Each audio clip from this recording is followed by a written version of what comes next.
I think that we're going to have to wait and see how they actually implement this. But it's not something that's happened overnight. It's not something that, has sprung up out of turn. I think that this is sort of, in some sense, a logical progression of various policies that the government has already pursued in recent times.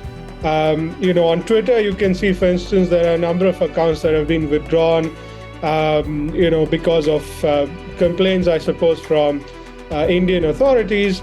And there are a number of other accounts on Twitter as well that, and I think on Instagram and other platforms as well, that, have received notices from the social media platform themselves saying that there have been requests from Indian authorities to remove their content or, withdraw some of the content that they have posted in the past because they were found to be in contravention with Indian rules and laws. So I think what's actually happening with the new proposed laws is that perhaps they're being somewhat institutionalized a little bit more, but it's not something that it, in the form that we are looking at right now. I think that some of this withdrawal of content and censorship of certain accounts, that's already happening on Indian social media. So it's not something that has come out of the blue.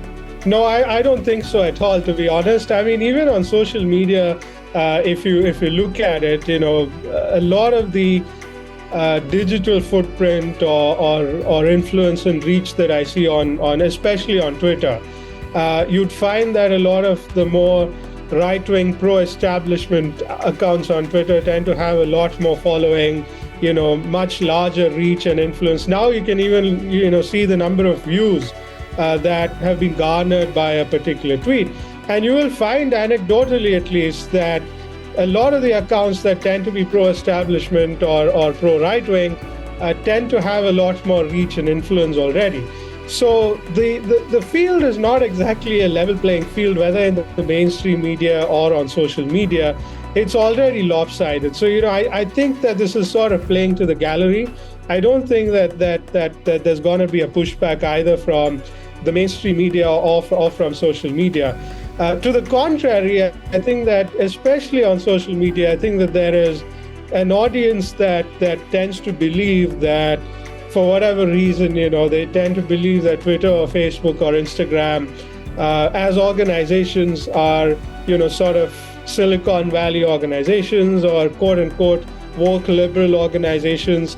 And so therefore, they tend to believe that they need to be controlled and reined in by the government. And so these new rules, pretty much exactly explicitly declare that that's the intent of the law. And so therefore, I think that there is an audience or a constituency that actually would support this very strongly. This is a problem with sort of state-controlled authorities, I suppose. I mean, the ideal way to do this is, let's face it, there is a problem of misinformation and false propaganda on social media, whether that is anti-government or pro-government. It's clearly a problem. And it's a problem that has existed for a number of years now. Now, the ideal way to do this, obviously, would be to, sort of set up an independent, independently accountable institution that maybe has some oversight from Parliament, but is at an arm's length from the executive, perhaps is, a sort of a quote-unquote fourth estate, so to speak. And then, set it up as an ombudsman or an institution that sort of is able to receive complaints and tip-offs from the public, but is able to act on them free of government interference or, interference from the executive itself. That should be the ideal way to do it. But I don't think that is where a lot of countries around the world are actually headed. The talk about policing misinformation on social media is not unique to India. It does exist in America. It exists in a number of countries. But by their very nature, obviously, executives and governments around the world would want to keep that power to themselves rather than sharing it with an independent constitutional authority of some kind that is free of interference from the Prime Minister or the President or the executive.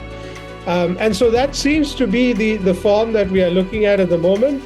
From what I understand, I think that the executive authority would have discretion, so to speak, over designating particular news as fake or true or false or whatever it is. But I think that we'll have to wait and see perhaps how this is implemented. It's not going to be easy to do. The one country perhaps that's able to do it at a certain scale and reach is China.